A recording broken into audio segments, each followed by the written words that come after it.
We made it to Tuesday, episode 2 of Summer of Alyssa and episode 107 of Downtime Podcast. Thank you for joining in. Today, I'm going to talk about every Black Mirror episode that came out in 2019. So not just the 3 episodes that came out a few weeks ago, but I'm also talking about Bandersnatch.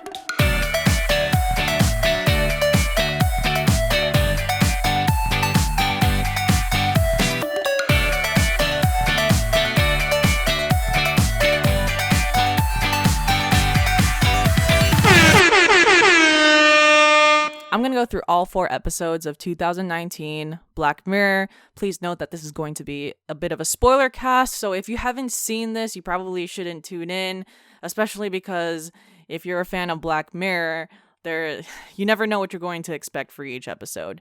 So when I talk about each one, I'm going to talk about my general opinion about it. I'm going to say the thing I found the most shocking about the episode, and my final takeaway.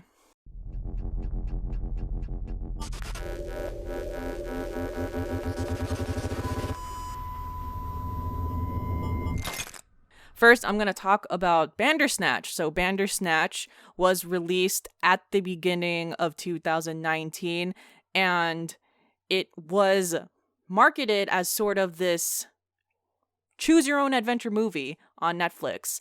I don't believe this is the first time Netflix had a choose-your-own-adventure story, but in the case of Black Mirror, this is the first time they did something of this degree. Summary is that you had Stefan, and Stefan was an aspiring game developer, and he had this game called Bandersnatch, where you make different choices. And he had a meeting with a video game company called Tuckersoft. Stefan has to decide whether or not he sells the game to Tuckersoft, and at that point, all of your decisions affect the story and the episode that you get.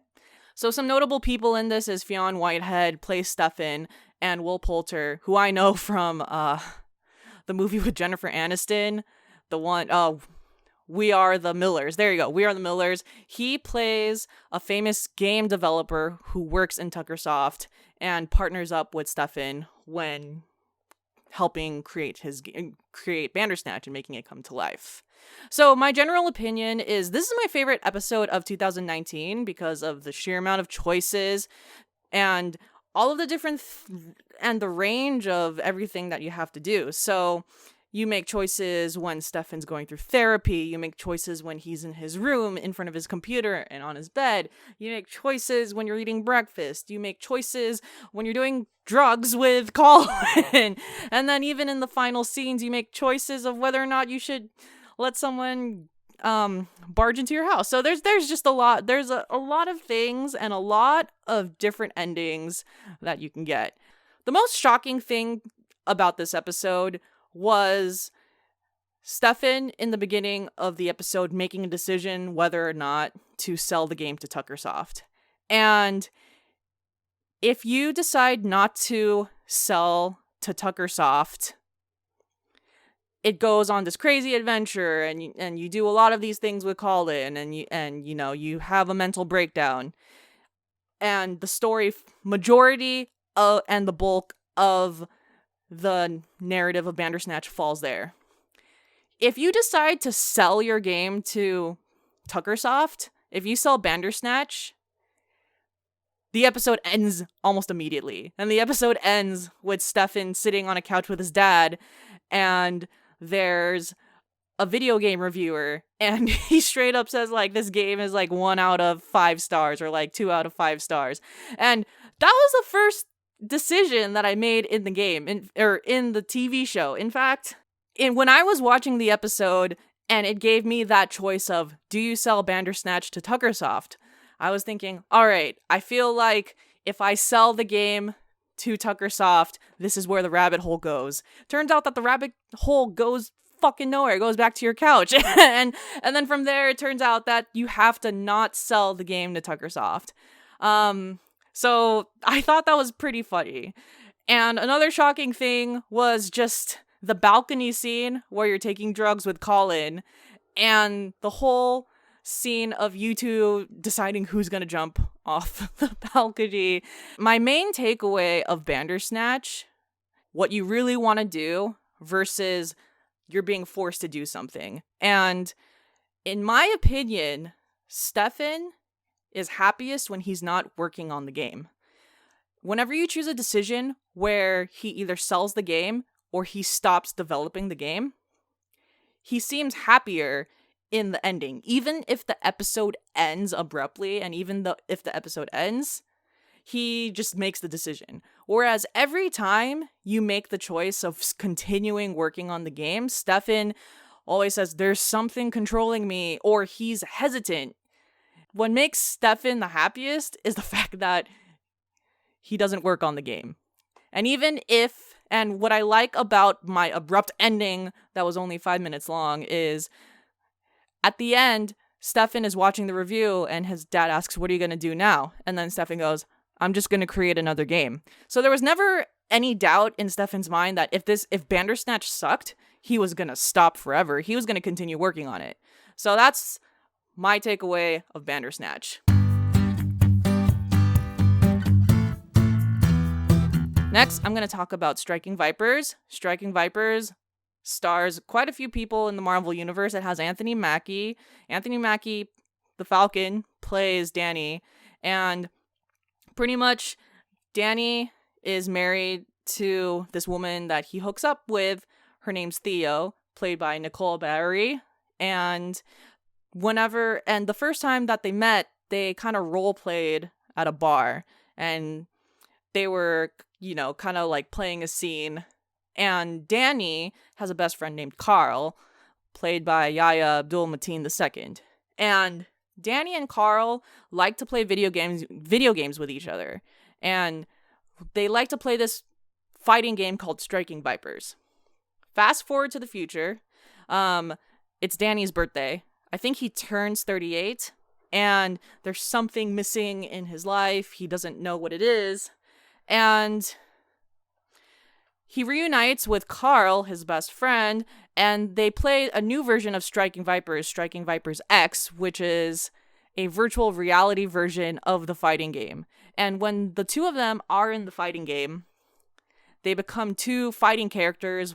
A woman played by Pom Clementif, who is from Guardians, and Ludi Lin, who I believe is from Power Rangers. But what ends up happening is these two characters fall in love with each other in the virtual world, and they have sex in the virtual world as well.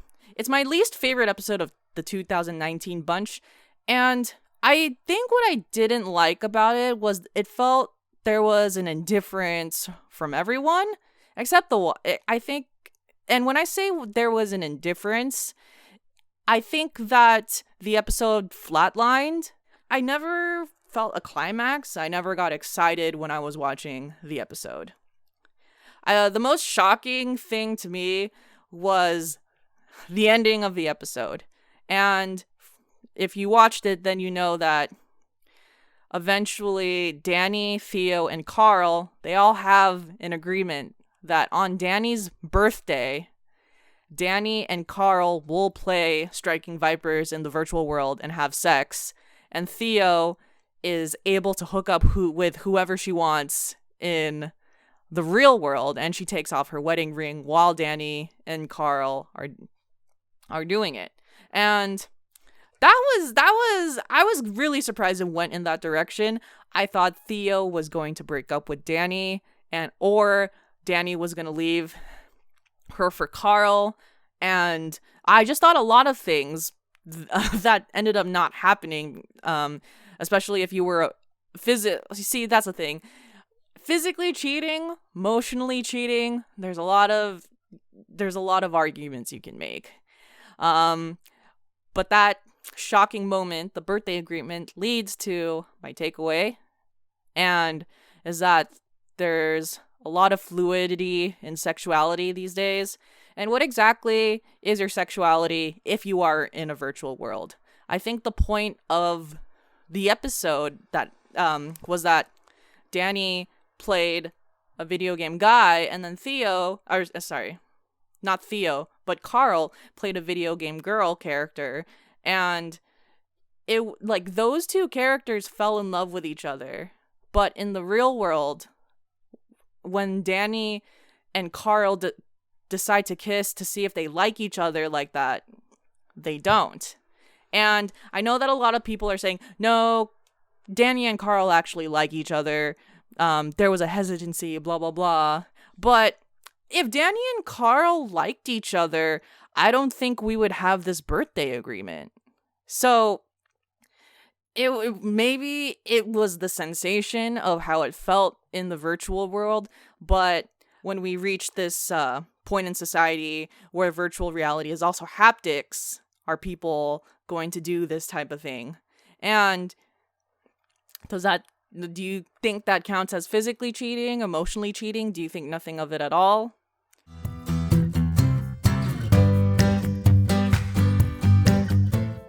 Next, I'm going to talk about Smithereens. Smithereens is the episode. Andrew, played by Chris Galani, is a rideshare driver. And as a rideshare driver, he's specifically trying to get passengers in front of a company called Hitcher. And Hitcher is just generic social media tech company. Andrew finally gets a ride from a Hitcher employee named Jaden, played by Damson Idris, and he is an intern. And this ends up being a whole hostage kidnapping situation. So Andrew has Jaden in the car hostage, and his only request is he wants to talk to the CEO of Hitcher. My general opinion of the episode, really exciting from beginning to end. I liked how they involved a lot of players in this episode and how there was a whole chain of a lot of moving parts and people to get to the person in command, to get to the CEO, and including the police officer, you have the acting chief officer, and you have the intern themselves, and you even have the people on the side who were recording and live tweeting the whole hostage situation, which, by the way, God, fuck them. That is the problem with social media. The most shocking thing about the episode. Okay. The most shocking thing about the episode is that Topher Grace is the motherfucking CEO. I can't tell you the last thing that I saw of Topher Grace, aside from watching this trailer during the Christmas season, of Topher Grace being a priest in a kids movie, in a motivational kids movie. So seeing Topher Grace being revealed as the CEO in his freaking ponytail and his mustache, meditating on a 10-day silence retreat. Man, that was hilarious to me because that's pretty much exactly what every tech CEO is all about. And also, it was freaking Topher Grace. That was so, I applaud Black Mirror for always reaching out on getting these actors that I've used to watch, like on that 70s show, but I've forgotten about, but then you put them on an episode and you're like, oh yeah, that guy. Man, that was the funniest reveal for me. And my takeaway of the ending is actually quite a lot of things. So obviously, if you watch the episode, the whole entire time, the Hitcher app is tracking Andrew's profile down and tracking his phone calls and trying to placate the situation in that manner by listening to him. And obviously, social media, there's no privacy. Whoever tells you that is a liar. I'm talking about you, Facebook, and everything else like Twitter. And it just kind of sucks. So in the end, when you see Andrew and Jaden, Jaden's trying to stop Andrew from committing suicide after Andrew talks to the CEO, and there's a gunshot, and you don't know who gets shot, but it leads to a credit montage, and the credit montage is of everyone who had been paying attention to the case or involved in the case, and after the shot went off, they just kind of moved on. You see people on a basketball court. They were following the case on Twitter and after the gunshot, they get an update on Twitter, and the guy just continues playing basketball. And that one hit me the most. Everyone knows what you're up to. Everyone knows your information. And everyone is, at any given point can just follow you. But when tragedy finally happens, you look at it and for a split second, you're worried, you're sad, you're angry, but then you just go on with your life after.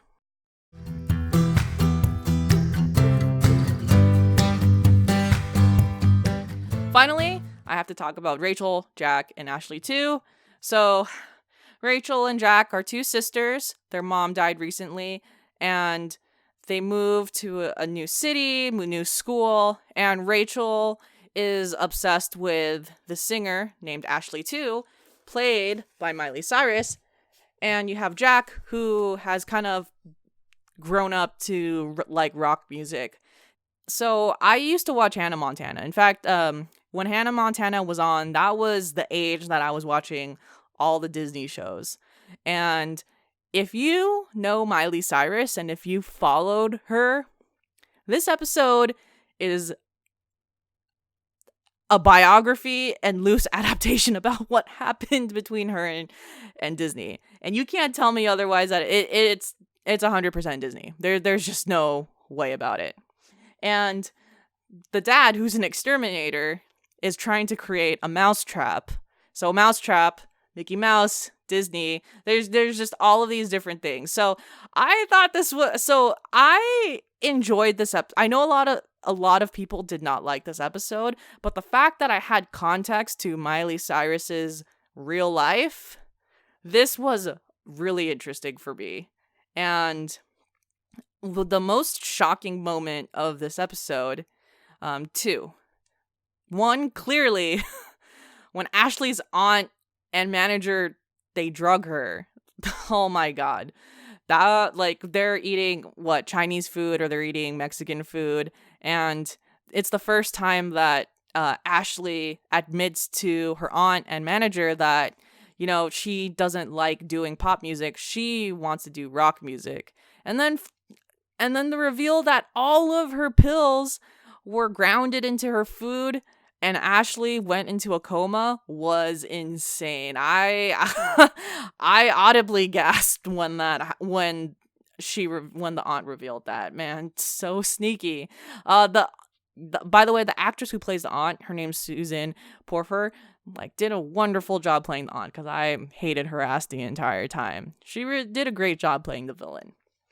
The next shocking thing to me, I was shocked that Rachel remained a fan of Ashley.